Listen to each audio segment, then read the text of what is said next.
Resource centre వారం నిర్వహిస్తున్నటువంటి TRC చర్చా కార్యక్రమానికి విచ్చేసినటువంటి విద్యావేత్తలు, మేధావులు, మిత్రులు అందరికీ పేరు పేరున స్వాగతం పలుకుతున్నాం. ఈనాటి తెలంగాణ రిసోర్స్ సెంటర్ టీఆర్సీ చర్చ 83 చర్చలను విజయవంతంగా పూర్తి చేసుకొని ఈరోజు 84వ చర్చ మనం చర్చించబోతున్నాం. ఈనాటి formation of Telangana, Rayalaseema, Andhra state social justice అనే అంశం పైన చర్చించడానికి వక్తలు విచ్చేసి ఉన్నారు. వారందరినీ కూడా వేదికపైకి వస్తారు. వాళ్ళు వచ్చిన తర్వాత మనకి ముఖ్యంగా వక్తలు మాట్లాడిన తర్వాత ఈ చర్చలో పార్టిసిపేట్ చేయదలుచుకున్న వాళ్ళు లేదా వక్తలు మాట్లాడిన దాని మీద ఏవైనా క్వశ్చన్ ఆన్సర్ సెషన్ ఉంటుంది. ప్రశ్నించదలుచుకున్న వాళ్ళు, ఏదైనా అడిషనల్ ఇన్ఫర్మేషన్ యాడ్ చేయదలుచుకున్న వాళ్ళు కూడా వారి పేర్లను సభలో అధ్యక్షత వహిస్తున్న వారికి ఇవ్వవలసిందిగా విజ్ఞప్తి. వారు సమయానుసారము అక్కడ ఉన్నటువంటి పరిస్థితులను బట్టి వారు చర్చకు వారిని ఆహ్వానిస్తారు. ఈ విధంగా చర్చను నడిపించుటకు అందరూ సహకరించవలసిందిగా విజ్ఞప్తి చేస్తూ, ముందుగా ఈనాటి సభాధ్యక్షులు మరియు ప్రధాన వక్త, సామాజిక Andhra, Rayalaseema, Telangana coordination committee coordinator Shri Sambasivarao గారిని, ఊసా గారిని వేదికపైకి రావాల్సిందిగా విజ్ఞప్తి చేస్తున్నాం. Welcome sir.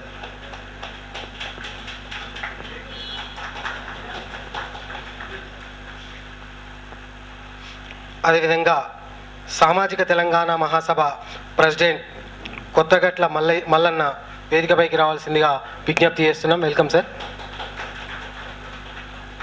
అదేవిధంగా Osmania university political science professor, అదేవిధంగా సామాజిక తెలంగాణ మహాసభ అడ్వైజర్ ప్రొఫెసర్ కె శ్రీనివాసులు గారిని వేదికపైకి రావాల్సిందిగా ఆహ్వానిస్తున్నాం. Welcome sir.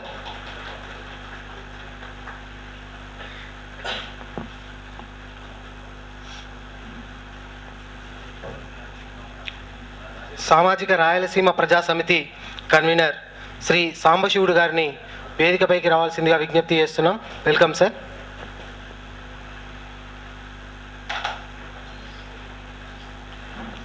అదేవిధంగా సామాజిక జయాంధ్ర మహాసభ కన్వీనర్ శ్రీ సుధాకర్ గారిని వేదికపైకి రావాల్సిందిగా విజ్ఞప్తి చేస్తున్నాం. వారు రాగానే మనతో పాటు చర్చలో జాయిన్ అవుతారు.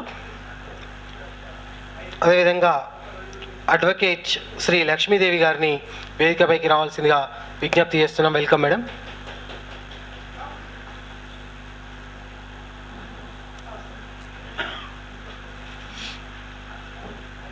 మిత్రులారా,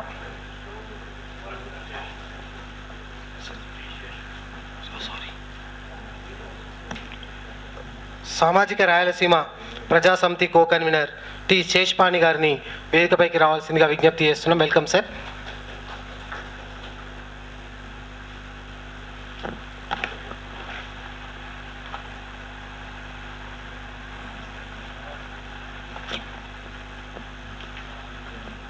మిత్రులారా, తెలంగాణ రాష్ట్రాన్ని ప్రకటించినటువంటి యూపీఏ ప్రభుత్వం ఈరోజు మళ్ళీ ఏదైతే 2009 డిసెంబర్ 9 రోజు ప్రకటించిన తర్వాత 23 డిసెంబర్ వరకు ఏదైతే జరిగిందో అదే మళ్ళీ ఈరోజు జరుగుతుంది.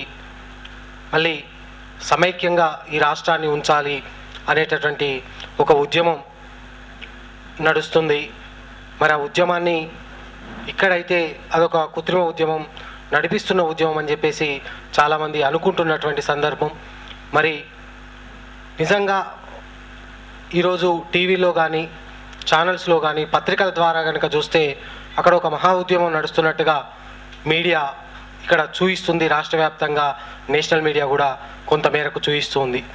మరి అక్కడ ఉన్నటువంటి ప్రజల వాయిస్ ఏంటి, అక్కడ ఉన్నటువంటి సామాజిక లేదా ప్రజల సమస్యలతో ప్రజా సంఘాలుగా లేదా ప్రజా వేదికలుగా పనిచేస్తూ ప్రజలతో అనుక్షణం మమేకమై అక్కడ ఉన్నటువంటి ప్రజల వాయిస్ ఏంటి, వాళ్ళు ఏమనుకుంటున్నారు, రాష్ట్రాలుగా విడిపోవాలనుకుంటున్నారా, వాళ్ళు ఇక్కడ ఈ హైదరాబాద్తో కలిసినటువంటి తెలంగాణతో కూడినటువంటి ఒక సమైక్య రాష్ట్రంతో ఉండాలనుకుంటున్నారా, లేక అక్కడ అన్ని వనరులతో కూడినటువంటి ఇంకొక రాజధానిని ఏర్పాటు చేసుకొని ఉండాలనుకుంటున్నారా అనేటటువంటి అనేక ప్రశ్నలు ఉన్నాయి. అదేవిధంగా రాయలసీమకు సంబంధించినటువంటి అనేక ఆత్మగౌరవ పోరాటాలు, వాళ్ళకు సంబంధించినటువంటి ప్రత్యేకమైనటువంటి సమస్యలు ఉన్నాయి. ఇవన్నిటిపైన ప్రజలతో మమేకమైనటువంటి మన మేధావులు ఇక్కడ విచ్చేస్తున్నారు. వాటన్నిటికీ సంబంధించి మన ముందు ఒక స్పష్టమైనటువంటి అవగాహనతో కూడినటువంటి ఒక కార్యక్రమం తీసుకొని మనం ఇక్కడి నుంచి బయలుదేరాలని మేము కోరుకుంటున్నాం. అదేవిధంగా ఈ ఏదైతే విభేదాలు ఉన్నాయో, ప్రజల మధ్య ఒక విభేదాలు వచ్చేటటువంటి ఒక క్రమం ఏదైతే నడుస్తుందో ఆ విభేదాలను లేకుండా మనందరం ఒక అన్నదమ్ముల్లాగా ఉండేటటువంటి పరిస్థితి నెలకొనడానికి, ఆ పరిస్థితిని తీసుకెళ్ళడానికి ఈ వేదిక ఉపయోగపడుతుందని, ఆ కార్యక్రమానికి ఇక్కడ ఉన్నటువంటి వక్తలు, మిత్రులు అందరూ కూడా కృషి చేయాలని కోరుకుంటూ ఈనాటి చర్చను మొదలు పెట్టవలసిందిగా ప్రముఖ ఉద్యమాల ఉపాధ్యాయుడు శ్రీ ఊ సాంబశివరావు గారిని కోరుతున్నాను.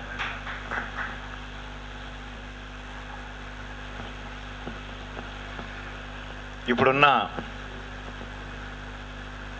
ప్రత్యేక తెలంగాణ రాష్ట్ర ఏర్పాటు నిర్ణయం తర్వాత తదనంతరం జరుగుతున్న పరిణామాల మీద మూడు ప్రాంతాల నుంచి ఒక సమన్వయ దృష్టితో ఆలోచించడానికి ఈ సమావేశం నిర్వహించి మరి మాకు ఒక అవకాశం కల్పించినందుకు నిర్వాహకులకు, వీటిని పరిశీలించడానికి హాజరైనటువంటి ఉద్యమ శ్రేయోభిలాషులకు అందరికీ ముందుగా వందనాలు. ఇప్పుడు ఇక్కడ ఈ సమావేశంలో, ఈ చర్చలో అక్కడ విషయాలు లేదా మూడు వైపులో ఉన్నటువంటి విషయాలు మాట్లాడటానికి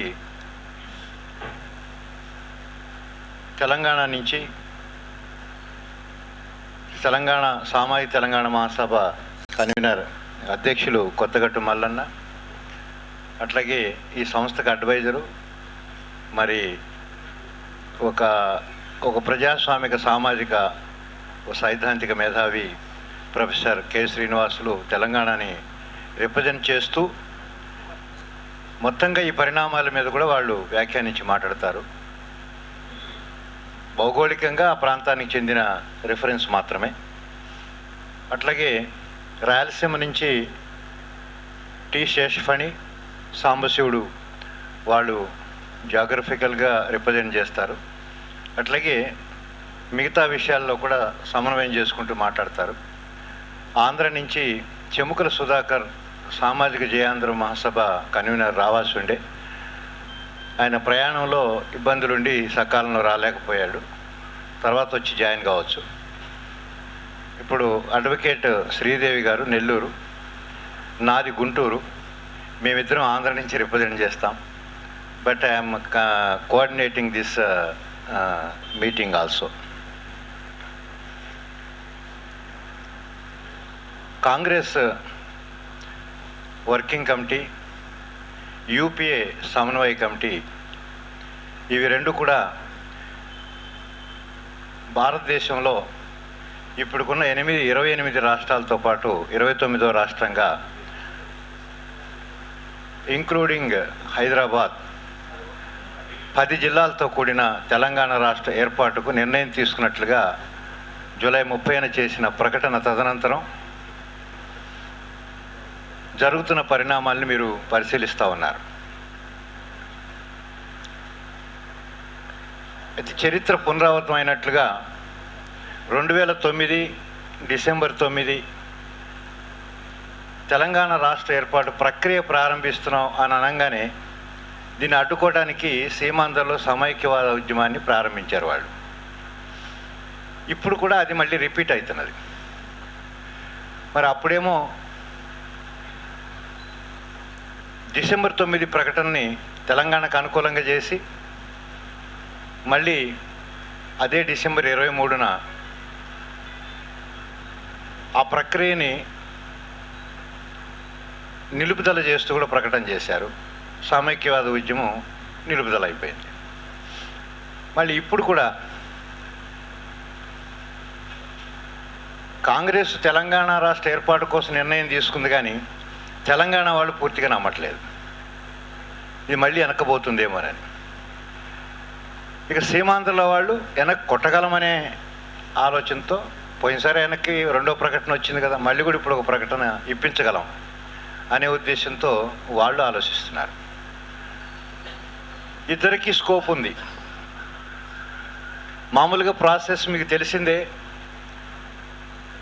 అసలైతే కాంగ్రెస్ సంస్థగా ఇంతవరకు తన అభిప్రాయం చెప్పలేదు.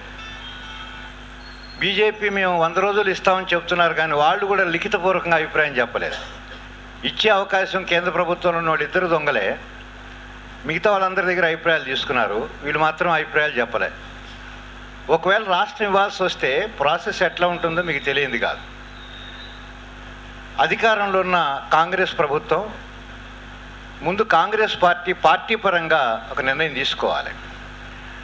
పార్టీలో ఉండేవాళ్ళు ఆ నిర్ణయానికి కట్టుబడి ఉండేట్లుగా సంస్థాగతమైనటువంటి సన్నాహక కృషి చేసుకోవాలి. అది అయిన తర్వాత ఆ పార్టీ సారథ్యంలో ఉన్నటువంటి సిడబ్ల్యూసి విధాన నిర్ణయ కమిటీ ఏదైతే ఉందో దాంట్లో విధానపరమైన నిర్ణయం తీసుకోవాలి.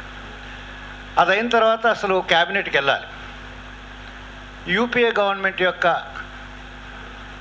సమన్వయ కమిటీ ఉంది కనుక దాని అభిప్రాయం కూడా తీసుకున్నప్పుడు అంతవరకు ఈ ప్రాసెస్కి ఒక దశ.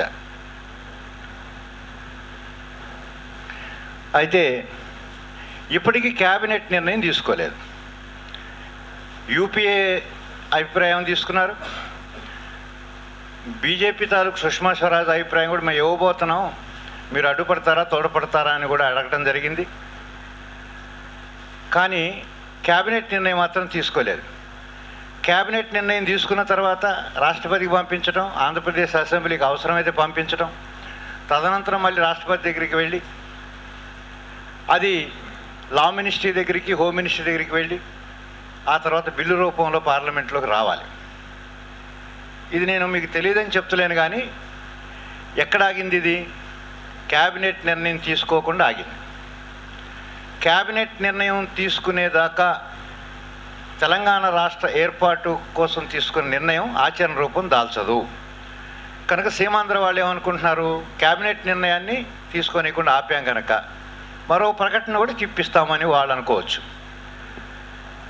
ఇక్కడేమో పోయినసారి డిసెంబర్ 9న ఒక ప్రకటన చేసి 23వ ప్రకటన చేసింది, మరో ప్రకటన చేయొచ్చేమో వెనకపోతుందేమో అని.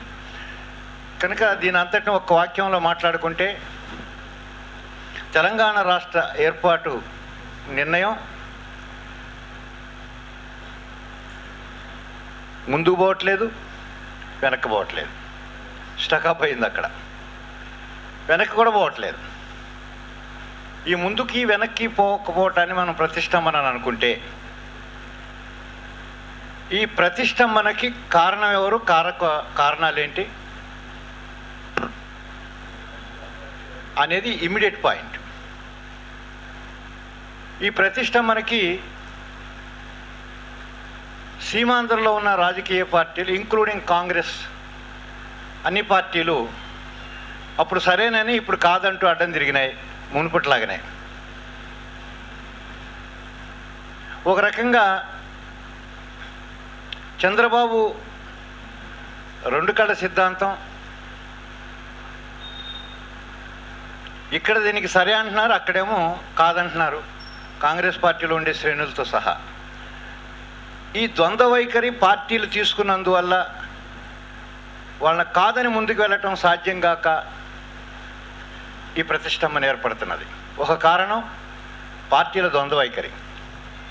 రెండో కారణం తెలంగాణ రాష్ట్ర ఏర్పాటు తెలంగాణ ప్రజల న్యాయమైన ప్రజాస్వామిక ఆకాంక్ష అని ఒక ప్రిన్సిపల్ స్టాండ్ కాంగ్రెస్ పార్టీ లేదా ప్రభుత్వం తీసుకొని ఉంటే అది రాజ్యాంగబద్ధంగానే ఈ రాష్ట్రం ఏర్పాటు చేయడం అనేది రాజ్యాంగబద్ధ ప్రక్రియ అయినప్పుడు ఈ డెసిషన్కి రాజ్యాంగం ప్రాతిపదిక ఉంది కనుక ఇది యొక్క మెజారిటీ తెలంగాణ ప్రజల ప్రజాస్వామిక అభిప్రాయం ఆకాంక్ష బట్టి చేస్తున్నాం కనుక మిగతా వాళ్ళ యొక్క భిన్నాభిప్రాయంతో సంబంధం లేదు. ఒక మాటలో అసెంబ్లీలో సీమాంధ్ర మెజారిటీ తిరస్కరించినా కూడా కేంద్రం ఈ రాష్ట్రాన్ని ఇవ్వచ్చు. అసెంబ్లీ తిరస్కరించిన ఇవ్వచ్చు అన్నప్పుడు సీమాంధ్రలో ఉండేవాళ్ళు ప్రతికూల ఉద్యమం ద్వారా తిరస్కరించినా కూడా ఇవ్వదలుచుకుంటే ఇవ్వచ్చు. కనుక ఇక్కడ రెండో పాయింట్, కాంగ్రెస్ దృఢ సంకల్పంతో ఒక నిశ్చితమైనటువంటి అభిప్రాయానికి దాని తాలూకు ప్రక్రియను ఇంకొక అడుగు ముందుకు వేగవంతం చేసేటువంటి విషయంలో అనిశ్చిత వైఖరి అనుసరిస్తూ ఉంది. ఒక్క మాటలో రాజకీయ పార్టీల ద్వంద్వ వైఖరి, ఇస్తానన్న కాంగ్రెస్ యొక్క అనిశ్చిత వైఖరి ఈ ప్రతిష్టంభనకు దారితీసింది. ఈ ప్రతిష్టంభన అధిగమించాలి అంటే రాజకీయ పార్టీల ద్వంద్వ వైఖరి సంగతి ఏమిటో, ఈ కాంగ్రెస్ ప్రభుత్వం యొక్క అనిశ్చిత వైఖరి ఏంటో స్పష్టం చేయమని ఉద్యమ శక్తులుగా, ప్రజాస్వామిక శక్తులుగా తెలంగాణ రాష్ట్రం ఏర్పడాలని తెలంగాణ నుంచి కోరుకుంటున్నటువంటి తెలంగాణ ప్రజలు, దాని తాలూకు ప్రతినిధులు ఎంత తొందరగా తెలంగాణ ఏర్పడితే మిగతా ప్రాంతం మరొక రాష్ట్రంగానో రెండు రాష్ట్రాలుగా ఏర్పడుతుంది, తద్వారా వికేంద్రీకృత అభివృద్ధి జరుగుతుంది అని ఎదురు చూస్తున్నటువంటి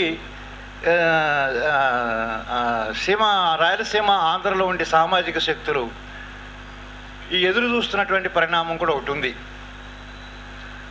వాళ్ళు ఎదురు చూస్తున్నారు తెలంగాణ ఏర్పడాలని, తెలంగాణ ఎదురు చూస్తున్నది, అది ఏర్పడితే ఆటోమేటిక్గా మిగతా ప్రాంతం రెండో రాష్ట్రంగానో లేదా రెండు రాష్ట్రాలు కూడా మారుతుందని అక్కడ ఎదురు చూస్తున్నారు అని మేము అంటున్నాం. కానీ యథార్థ స్థితి కొనసాగాలని కూడా కొంతమంది ఎదురు చూస్తున్నారు. వాళ్ళు సైంధవుల్లా ఈ పరిణామానికి అడ్డుపడుతున్నారు. సో ఇది ఈ స్థితిని అధిగమించడం కోసం ఇక్కడ కూర్చున్నటువంటి వాళ్ళు వాళ్ళ అభిప్రాయాలు చెప్తారు. అక్కడ నడుస్తున్న సీమాంధ్ర ఉద్యమం, సమైక్యాంధ్ర పేరిట ఉద్యమం ఏదైతే ఉందో దాన్ని ఉద్యమంగా పేర్కొనాలా, సమైక్యాంధ్ర అనేది ఒక మిథ్యనా లేదా ఒక వాస్తవమా? అంతమంది ప్రజలు, లక్షలాది మంది ప్రజలు వీధుల్లోకి వచ్చి ఆందోళన చేస్తుంటే తెలంగాణలో మాత్రమే ఉద్యమం, అది ఉద్యమం కాదు అంటే వాళ్ళు ఒప్పుకుంటట్లేరు. మరి దాన్ని ఉద్యమం అనాలి అంటే ఆ ఉద్యమం యొక్క లక్ష్యం ఏంటి? తెలంగాణను ఆపటమేనా? తెలంగాణ ఇవ్వటం న్యాయం అయితే, రాజ్యాంగబద్ధం అయితే దాన్ని ఆపటం అన్యాయం, రాజ్యాంగ విరుద్ధం అవుతుంది కదా. దీన్ని మరి ఆ ప్రజలు ఆ దృష్టితో ఆలోచిస్తున్నారా? ఆలోచించకపోతే వాళ్ళని ఎట్లా అడ్రస్ చేయాలి అనేది మాట్లాడుకోకుండా దీన్ని ముందుకు తీసుకెళ్ళాం. నా దృష్టిలో ఈ సమస్య పరిష్కారం అనేది ఒక ట్రయాంగిల్ సంక్లిష్టతను కలిగి ఉంది. తెలంగాణ ప్రజల నుంచి తెలంగాణ కావాలన్న ఆకాంక్ష బలంగా అనేక రూపాల్లో వ్యక్తీకరించడం అనేది ఒకటి పునాదిగా ఉంది. ఇది ఒక యాంగిల్. అయితే తెలంగాణ కావాలని తెలంగాణ వాళ్ళందరూ ఎన్నిసార్లు, ఎన్ని రకాలుగా, ఎన్ని ఉద్యమాలు చేసినా, ఇంకా చేసినా కానీ తెలంగాణ రాదు. ఇది నిజమైన ప్రజాస్వామ్య దేశం అయితే ప్రజల ఆకాంక్షకి శిరసావహించి, ప్రజల అభీష్టాన్ని శిరసావహించి రాజ్యాంగ ప్రక్రియ ప్రకారం చేసుకుపోవాలి. అలా చేసుకుపోయే రాజకీయ పార్టీలు లేవు, చేయనిచ్చేటటువంటి రాజకీయ ఉద్యమాలు లేవు. అడ్డొస్తున్నది ఏమిటి? సీమాంధ్ర నుంచి అడ్డుపడుతున్నటువంటి శక్తులు. ఈ అడ్డు తొలగించుకోవడం ఎట్లా అనేది సెకండ్ యాంగిల్. కేంద్ర ప్రభుత్వం మెడలు వంచడం అని మనం అంటూ వచ్చాము. సరే, అది ఇప్పుడు మెడ వంచి నిర్ణయానికి వచ్చింది అనుకుందాం. వచ్చినప్పుడు కేంద్ర ప్రభుత్వం నిర్ణయం తీసుకునేటట్లుగా అది దృఢ నిశ్చయంతో ముందుకు పోవడం అనేది ఒకటి. కనుక తెలంగాణ వాళ్ళు తెలంగాణలో ఎంత కొట్లాడినా సీమాంధ్ర నుంచి అడ్డుకుంటున్న అడ్డుపులను అడ్డు తొలగించడం ఎలా అనేది ఎట్లా, కేంద్రం ఈ డెసిసివ్ రోల్ని తీసుకుని ఒక ముందుకు తీసుకెళ్ళేటట్లు చేయడం ఎట్లా అనే రెండింటిని కూడా తెలంగాణ వాళ్ళు ఆలోచించాలి. తెలంగాణ ఆకాంక్ష న్యాయమైంది అని దాన్ని సమర్థిస్తూ సంఘీభావం తెలుపుతున్నటువంటి ఇతర ప్రాంతాల వాళ్ళు ఆలోచించాలి.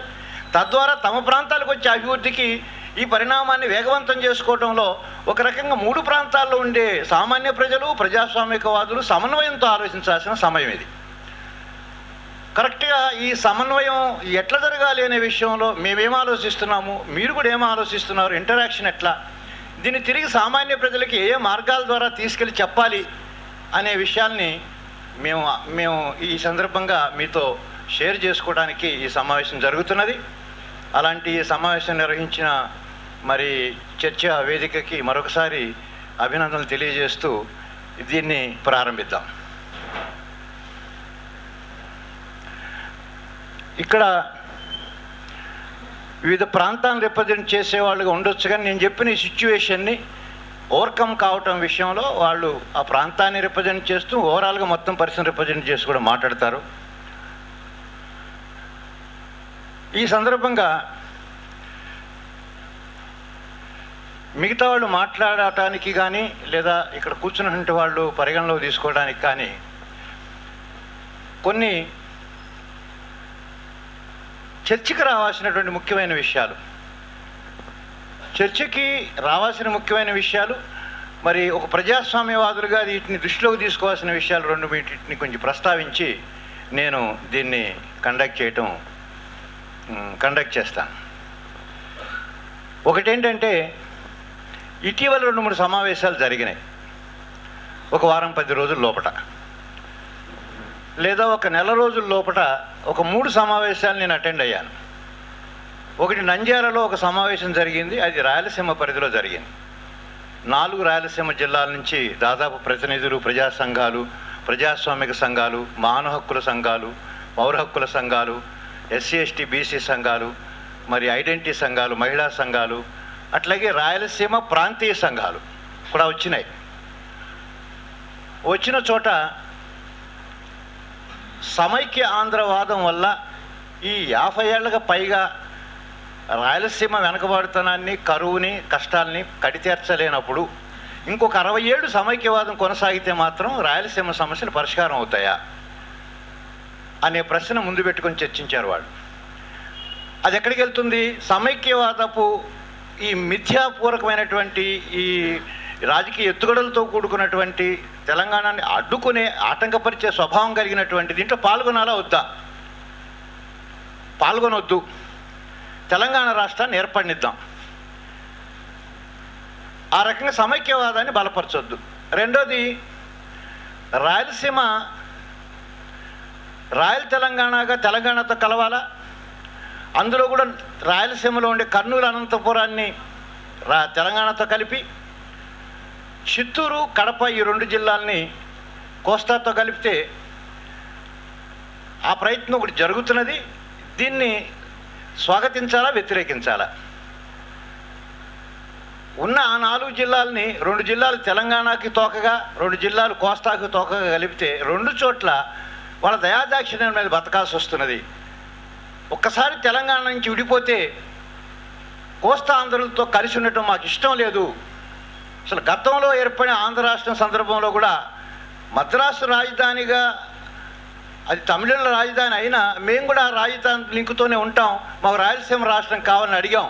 మమ్మల్ని మభ్యపెట్టి మరి అప్పుడు శ్రీబాగ్ ఒడంబడికి చేశారు. అందులో ఏ ఒప్పందాన్ని అమలు జరగలేదు కనుక ఇప్పుడు ఒప్పందం అమలు జరగలేదు కనుక రద్దు చేసుకొని ప్రత్యేక రాష్ట్రం తెలంగాణ వాళ్ళు కావాలంటున్నప్పుడే గతంలో మాకు జరిగిన ఒప్పందాన్ని కూడా మళ్ళీ ఒకసారి దాన్ని కంటిన్యూ కాకుండా రద్దు చేసుకొని శాశ్వతంగా మేము ఒక రాష్ట్రంగా ఏర్పడటం ఎందుకు జరగకూడదు అనే ఆలోచన చేస్తున్నారు వాళ్ళు. ఇది ఒక సమావేశాన్ని నేను అటెండ్ అయ్యాను. రెండోది, సోమాజిగూడ ప్రెస్ క్లబ్లో 3 ప్రాంతాలకు సంబంధించిన వాళ్ళని పిలిపించి విస్తృత స్థాయిలో ప్రముఖుల్ని, పెద్దలను కూడా ఇన్వాల్వ్ చేసి ఒక 2-3 గంటల సేపు ఒక సమావేశం జరిగింది. అందులో కూడా 3 ప్రాంతాల ప్రతినిధులు వచ్చి పాల్గొన్నారు. అలాగే హెచ్ఎంటీవీలో ఒక 4-5 రోజుల క్రితం 3 ప్రాంతాలకు సంబంధించిన వాళ్ళని ఒక 26 మందిని 3 ప్రాంతాలను రిప్రజెంట్ చేస్తూ ఒక 2-3 గంటల సేపు లైవ్ ప్రోగ్రామ్ని వాళ్ళు అవకాశం ఇచ్చారు. ఈ మూడిట్లో వచ్చినటువంటి చర్చనీయాంశాలని ఒకసారి మాట్లాడే మా టీముకి, మీ దృష్టి కూడా ముఖ్యమైన కొన్ని విషయాలు దృష్టికి తీసుకొచ్చి then we will continue the programme. నేను మొదటే ప్రస్తావించినట్టు నాకు కూడా అనుభవంలో ఉన్న విషయం, తెలంగాణ ఉద్యమంలో ఉండేటటువంటి అన్ని రకాల ఉద్యమ శ్రేణులు ఒక రకమైన ధోరణితో ఆలోచిస్తూ ఉన్నారు. అదేమిటి?